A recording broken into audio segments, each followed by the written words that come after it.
नमस्कार. आवाज जनता की मध्ये आपले स्वागत आहे. एक मोठी बातमी.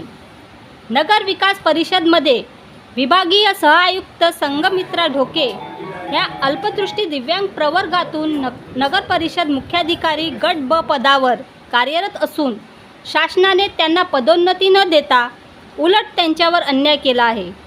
त्यांना प्रमोशन 2016ला देणे होता, पण शासनाने त्यांना 2016, 2019 व 2024ला प्रमोशन न देता खूप मोठा अन्याय केला आहे.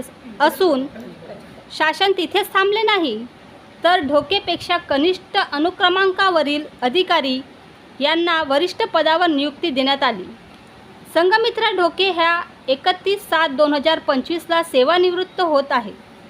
सेवानिवृत्तीच्या शेवटच्या क्षणी त्यांच्या प्रमोशन बाकी असलेले प्रमोशन देण्यास विलंब करीत आहेत. ढोके हा एक इमानदार अधिकारी म्हणून त्यांची ओळख आहे, पण त्या एक विशिष्ट जातीत येत असल्यामुळे त्यांच्यावर अन्यायावर अन्याय होत असून ढोके हे 14/7/2025ला आमरण उपोषणावर बसणार होते, पण शासनाच्या पत्राने त्या उपोषणाला स्थगिती दिली असून त्यांच्या ज्युनियरला वरिष्ठ पदावर नियुक्ती देऊन पुन्हा अन्याय केल्याने त्या आतून तुटल्यामुळे त्यांनी आत्मदहनाचा निर्णय घेतला आहे. धन्यवाद. प्रमोशनच ही नव्हती, प्रमोशन ही प्राधान्याने आहे, परंतु माझ्यापेक्षा कनिष्ठ असणाऱ्या अधिकाऱ्याला माझ्यापेक्षा वरिष्ठ पदावर इथे पदोन्नती दिली. ती सुद्धा एक माझी मागणी होती की माझ्यावर अन्याय करायचा तर किती करायचा सरकारने.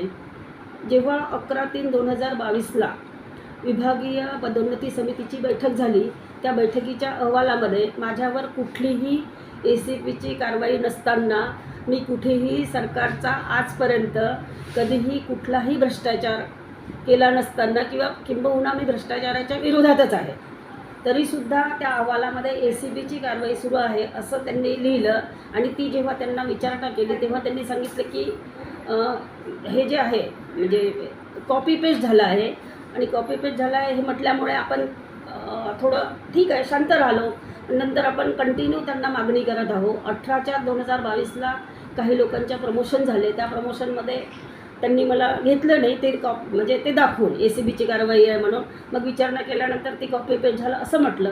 तेव्हापासून कंटिन्यू मी मागणी करत आहे की मला प्रमोशन देण्यात यावं. त्याच पिरियडमध्ये माझ्यावर सावनेर नगर परिषदेमध्ये घनकचरा व्यवस्थापनाची त्यांनी डिलिबरेटली एक डीई लावली की जेव्हा मी त्या कार्यालयात कार्यरतच नव्हती. 15 मे 1917ची तक्रार होती, जी तत्कालीन CO च्या संदर्भात होती. आणि त्यापूर्वीच्या कालावधीमध्ये तिथे जो कोणी ठेकेदार असेल त्या ठेकेदारावर त्यांनी दंडात्मक कारवाई केली नाही आणि त्यांनी खताची निर्मिती केली नाही म्हणून ती तक्रार होती. परंतु ती तक्रारसुद्धा माझ्या नावे दाखवून त्या नगर परिषदेला मी 2 जून 2017ला जॉईन झाली आणि त्या ठेकेदारावर मीच दंडात्मक कारवाई केली, मीच त्याला ब्लॅकलिस्टेड केलं आणि दंडात्मक जी वसुलीसुद्धा केली.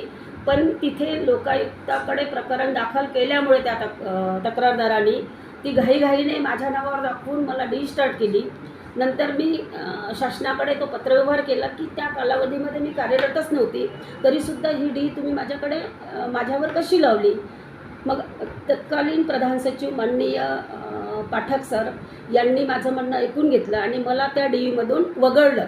म्हणजे माझ्यावर डीईच नाही असं त्याचा अर्थ असा होते. नंतर मी त्यावेळेसपासून 18/4/2022पासून प्रमोशनची मागणी करत आहे, परंतु मला ते प्रमोशन न देता मला त्यांनी 25/7/2023ला प्रमोशन दिलं क्लास 1मध्ये, पण ते सुद्धा तदर्थ दिलं. आणि त्याच अहवालामध्ये ज्या अहवालामध्ये ACPची कारवाई हे दाखवलं, त्याच अहवालामध्ये नंतर एका ठिकाणी त्यांनी लिहिलं की यांच्यासाठीचं जे पद आहे त्यांच्यावर डीई सुरू असल्यामुळे यांच्यासाठी असणारं जे पद आहे ते आम्ही राखीव ठेवण्यात येतं. मग 25/7/2023ला मला प्रमोशन त्यांनी मला नियमित प्रमोशन देऊन अपंग कोट्यामध्ये प्रमोशन देणं आवश्यक होतं, परंतु ते त्यांनी दिलं नाही.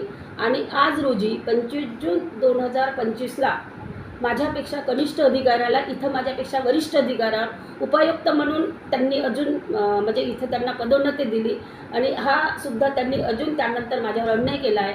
आणि म्हणून सरकारकडे एवढं कंटिन्यू मागणं मी मागत आहे, म्हणजे कंटिन्यू पत्रव्यवहार करत आहे. ह्या पत्रव्यवहाराचा कुठलाही असर होत नाही.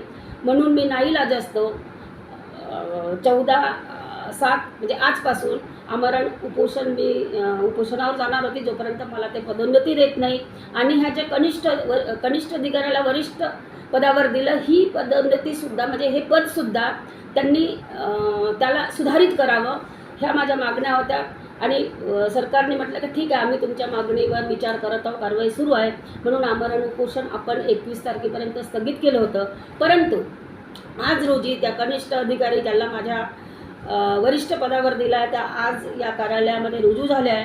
म्हणून मी हे जे आमरण उपोषण आहे जे 21 तारखेला करणार आहे ते मी आमरण उपोषण न करता ते मी आत्मदहन करेन. धन्यवाद. मॅडम तुमची 30 जुलै 2025ला आहे, म्हणजे आजपासून फक्त 15 दिवस 16 दिवस आहेत मला. तरी देखील इतका छळ तुमच्याशी करण्यात येत आहे, या संदर्भात काय सांगाल? याला आता काय म्हणणार आहे, सहन करतच आहो. मीच नाही तर असे अनेक अधिकारी आहेत की जे हा अशा पद्धतीचा छळ सहन करत आहे. पण याला मी उजागर केला आहे.